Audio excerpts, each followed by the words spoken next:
Good evening, friends. So, I have a news for you. Before starting the news, I tell you one thing. If you're not subscribed my channel, so please subscribe my channel because I need your help. I need your support.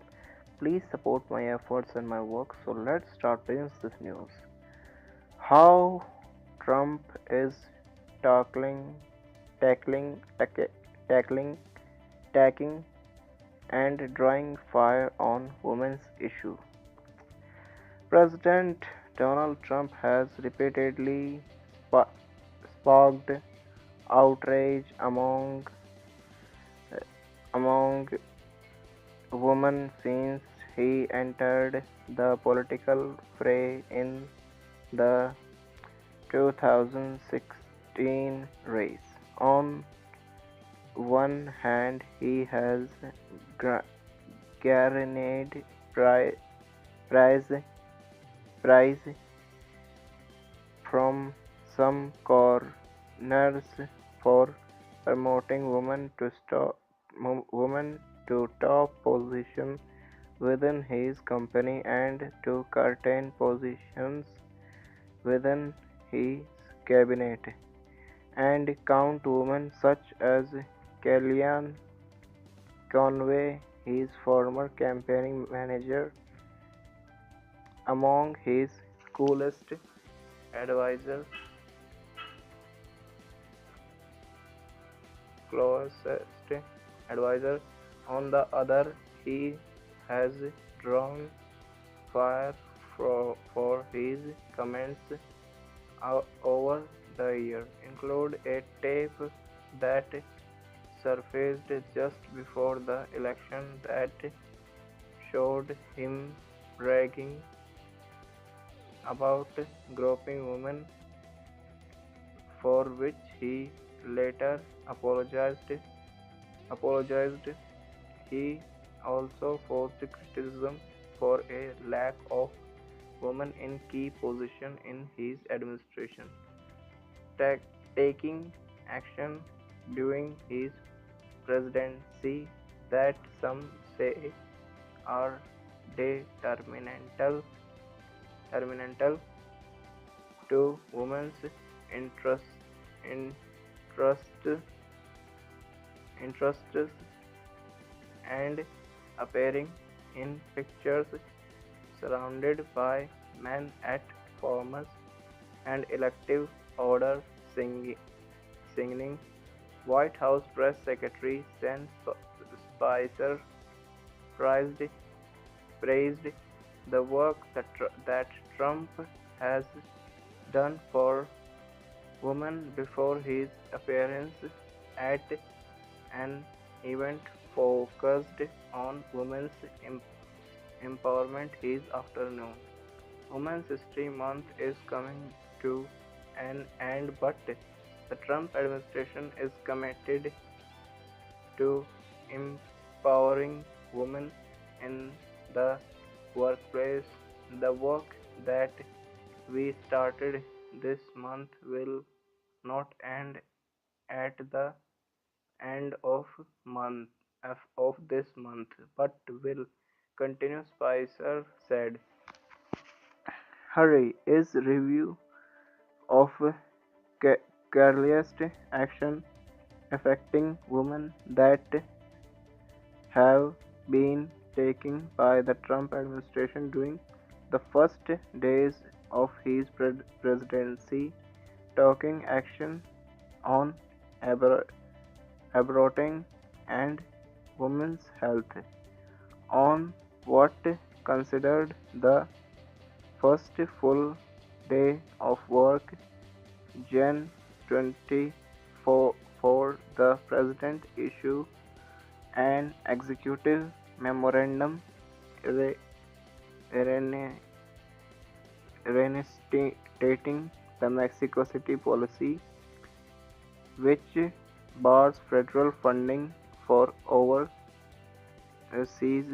groups that provide access to our counseling about abortion introduction by President Ronald Reagan at a United Nations conference in Mexico City in 1984.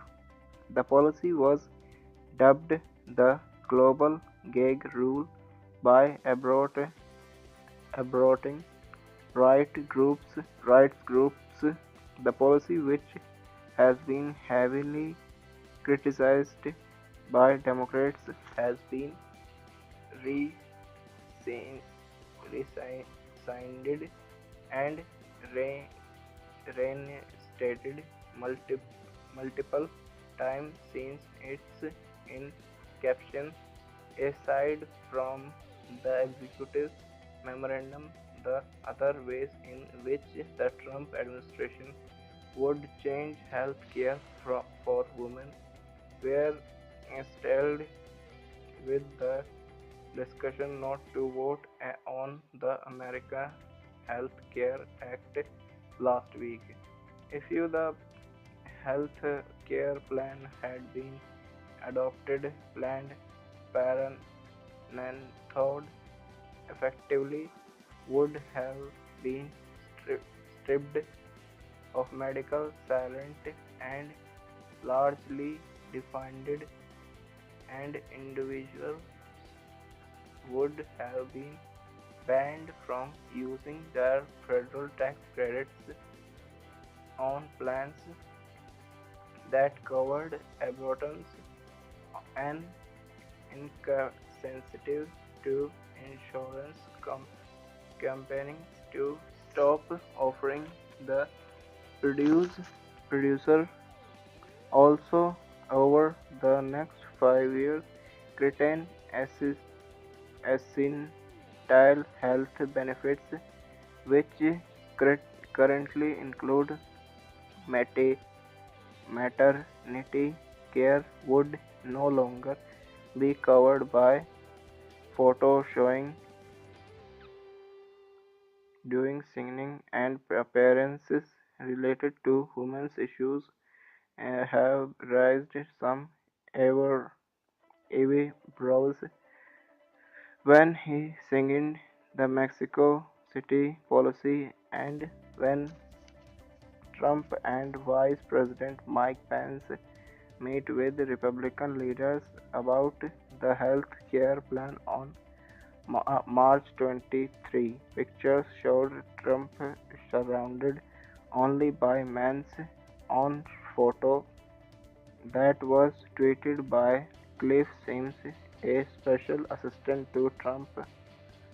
From the March 23 meeting shows that Conway was in the room, but the photo that Pence chose to share from some meeting showed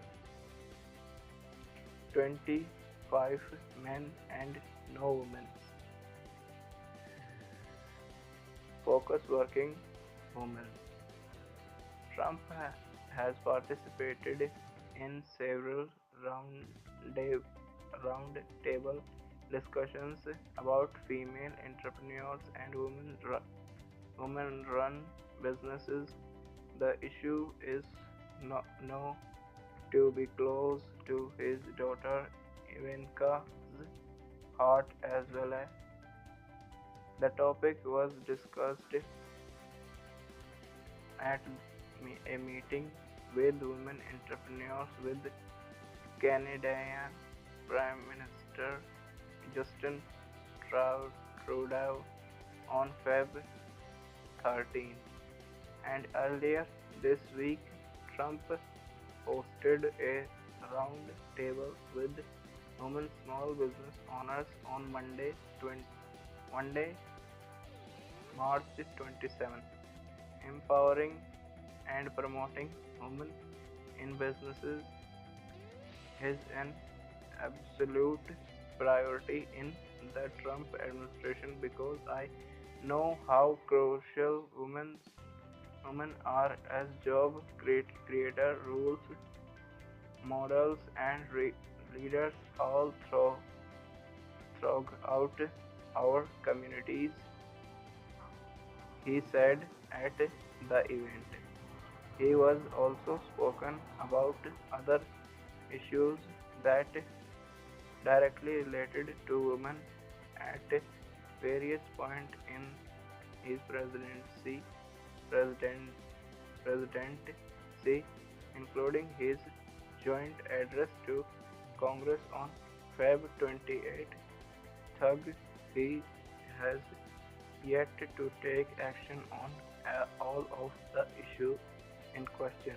My administration was to working with members to of both parties to make childcare accessible and affordable to help ensure new parents that they have paid family leave and invest in women's health and the, to promote clean air and clean water and to rebuild our military and our infrastructure, he said. Paid family leave, women's health issue, and the promotion of clean air and water air issue that Ivanka Trump's addressed during the campaignings or meet with experts about doing the transactions. During her address, the Republican National Convention, Ivanka Trump said, "As president, my father will change the labor laws that were put into place at a time when women were not a significant portion of workforce, and he will focus on making quality child care affordable and accessible for all." Women in the White House. Conway, who became the first female campaigning manager of a winning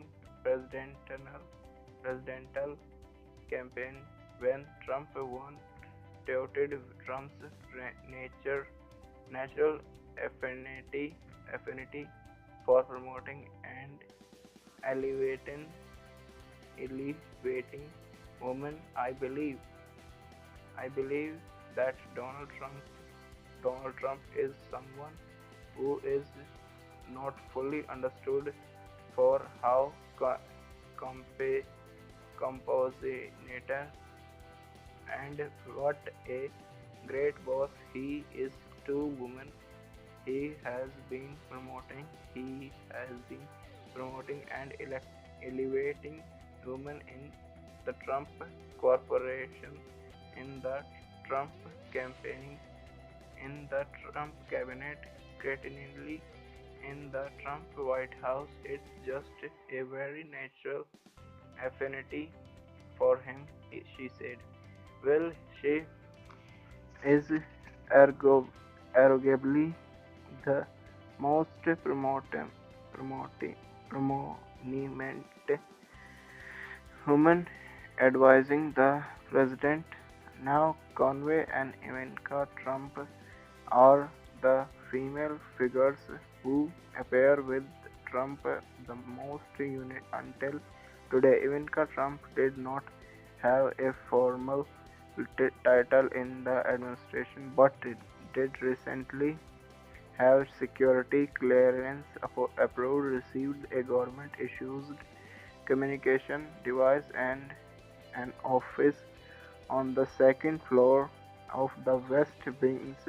Today, she released a statement announcing that she will have title of special assistant to president but will not receive a salary. First Lady Melania Trump decided to stay in New York through her son Barron Trump's school year, and she has only spoken at a handful of events since her husband took office, including this morning, when she spoke about women's empowerment at the State Department. The First Lady also hosted the International Women's Lady Luncheon on March 8. Trump also counted among his close advisors Sarah Huckabee Sanders, the Deputy Press Secretary Katie Wallace, the Deputy Chief of Staff Hope Hicks, and Director of Strategic Communications, and Diana Powell, the Deputy National Security Advisor. Trump was criticized earlier in this term for that what some said was a lack of diversity among his cabinet. Trump picked for women for cabinet level positions that Betsy DeVos, Education Nikki Haley, UN Ambassador Linda McMahon, Small Business Administration, and Alina Chow, Transportation, Transportations, which is lowest number of women since George Bush. George Bush's first cabinet.